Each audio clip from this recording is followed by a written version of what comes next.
ねえねえ、すみれ。今日はどんな話題について話していくと？今日はね、中国のポータルサイトに掲載されたアンパンマンの不思議な現象の話題についてよ。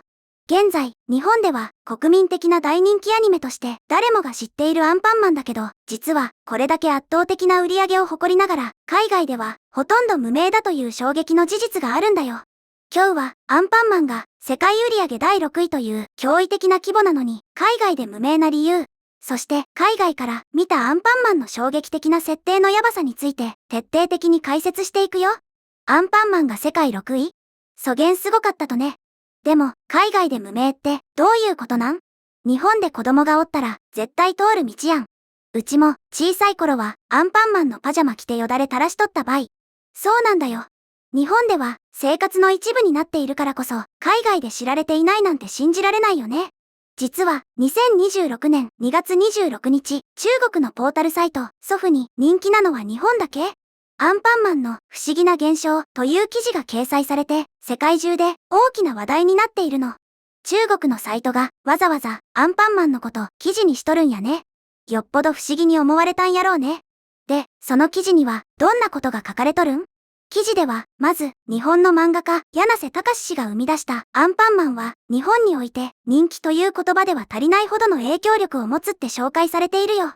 スーパー、病院、幼稚園、玩具店、さらには歯科医院に至るまで、その姿を見かけない場所はほとんどないって書かれているの。まさにその通りばい。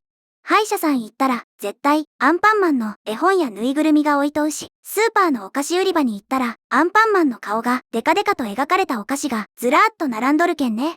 親が、今日は買わんよって怒っとる光景、毎日見るばい。本当にそうだよね。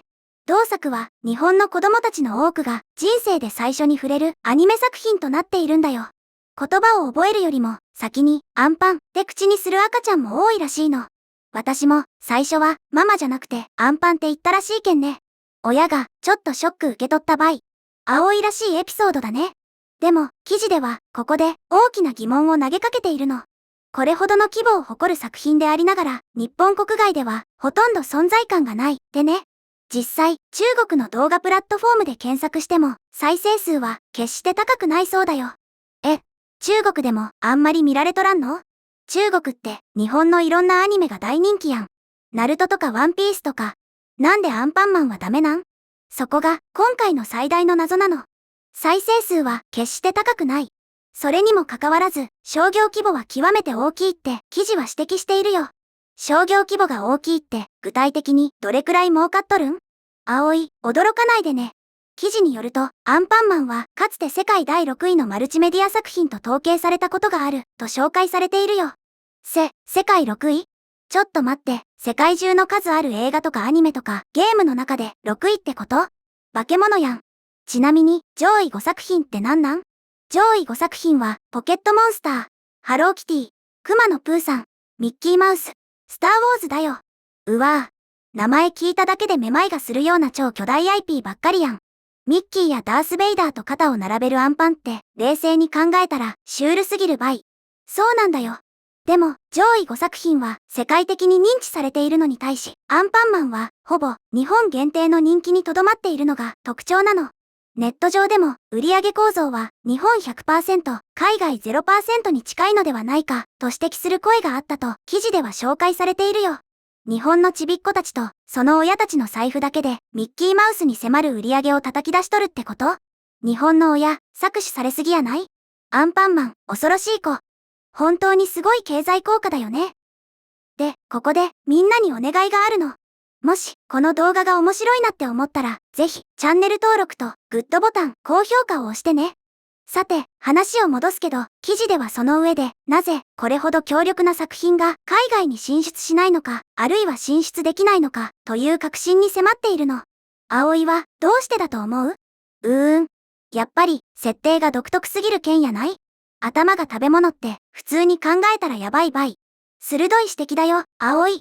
まさに、記事でも、まず設定を見れば、同作が、ほぼ、日本の子供向けに特化されていることが、わかると言及しているの。主人公の頭はアンパンだよね。日本ではごく一般的な菓子パンだけど、欧米では小豆や甘いあんこの概念自体が馴染み薄いんだよ。ああ、なるほどね。欧米の人って豆、しょっぱいスープとかに入っとるイメージやもんね。豆が甘いお菓子になっとるって彼らからしたら下手物扱いかもしれんばい。その通りなの。欧米の食文化ではパンはお肉やチーズと合わせる主食であって甘い豆が詰まっているという発想自体が異質なケースが多いのよ。そのため、あんこでできた頭を持つヒーローが自分の顔をちぎって他人に食べさせるという設定を外国の子供に理解させることは世界観を一から説明するに等しい難易度となるって記事では述べられているよ。確かに、ヘイ、ボブ。このヒーローはね、頭の中にスイートなレッドビーンズが詰まったブレッドでできとるんよ。って説明されても、ボブは、ほわっと。狂っとるんかってなるばい。ふふ。ボブの反応が目に浮かぶよ。ネットユーザーからも冗談交じりに海外展開するならホットドッグマンにするしかないとの声すらあるって紹介されているの。ホットドッグマン？それならアメリカのキッズも大喜びばい。でも頭からソーセージ引っこ抜いて僕のソーセージをお食べって言われたらそれはそれで別の意味でやばい気がするっちゃけど。葵、それはちょっと大人な考え方だよ。でも、その顔をちぎって食べさせるという行為自体が海外では大きな問題になり得るの。記事では、主人公は自らの顔を分け与え、食べさせた後に弱体化し、新しい顔に取り替える。日本では、これが無視の奉仕や自己犠牲として受け止められるが、欧米では、不気味、あるいは不健全と解釈されるかもしれない、と指摘されているよ。ズバッと言いよったね。正直、私も大人になってから見直したら、自分の頭をちぎって食わせるって、相当なサイコパスやな、って思った場合。血が出ないだけで、やってることは猟奇的やんね。葵は毒舌すぎるよ。でも、文化的な背景の違いは大きいのよ。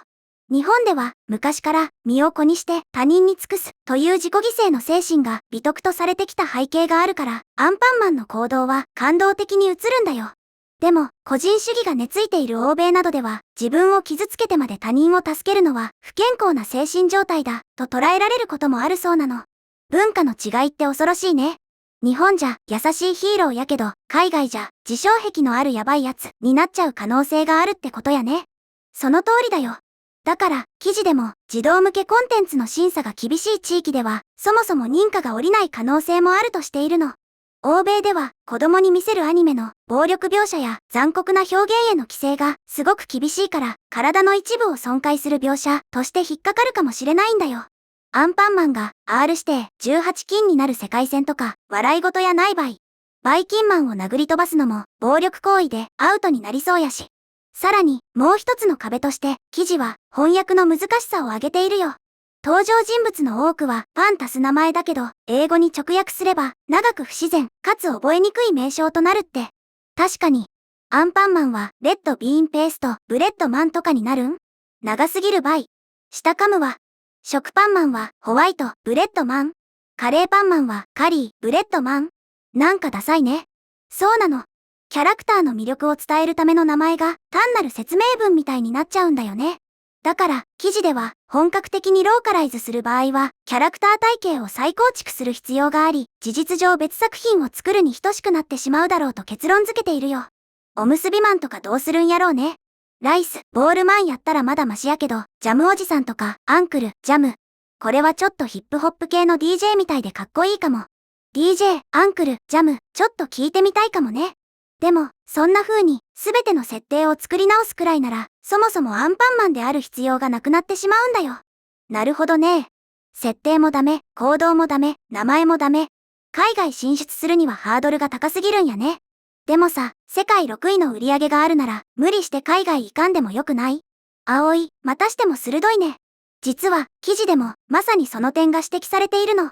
もう一つ見落とされがちな点は、同作が日本で圧倒的成功を収めているということだ、とね。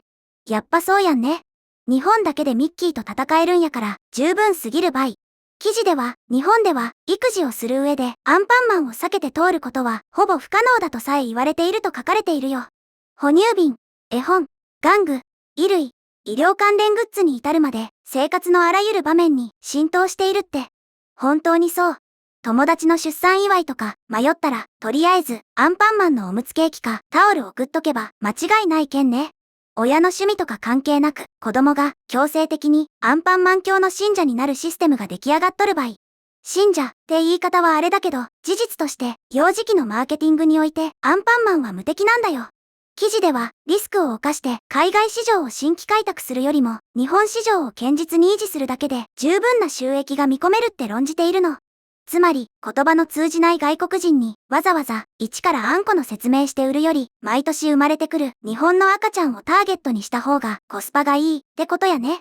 完全に親の財布を狙い撃ちにする完璧なビジネスモデルばい。えげつなか。葵の言い方は極端だけど、ビジネス的な視点で見れば非常に理にかなっているんだよ。他の競合記事があまり触れていない点だけど、アンパンマンの強みは低単価な日用品から高額なチーク玩具まで網羅的に商品を展開できるライセンスの強さにあるの。キャラクタービジネスにおいてここまで生活の面を制圧している作品は世界でも類を見ないんだよ。確かに。ふりかけからジャングルジムまで全部アンパンマンの顔がついとるもんね。日本という国全体がアンパンマンのテーマパークみたいなもんやね。記事ではこの状況を結局のところ同作は日本の子供たちにとっての生活インフラのような存在であると表現しているよ。そして中国で言えばアニメ熊出没のように毎年安定した興行収入を上げる作品に例えられるかもしれないと結んでいるの。熊出没？なんそれ。初めて聞いたばい。熊出没は中国で絶大な人気を誇る子供向けの 3D アニメだよ。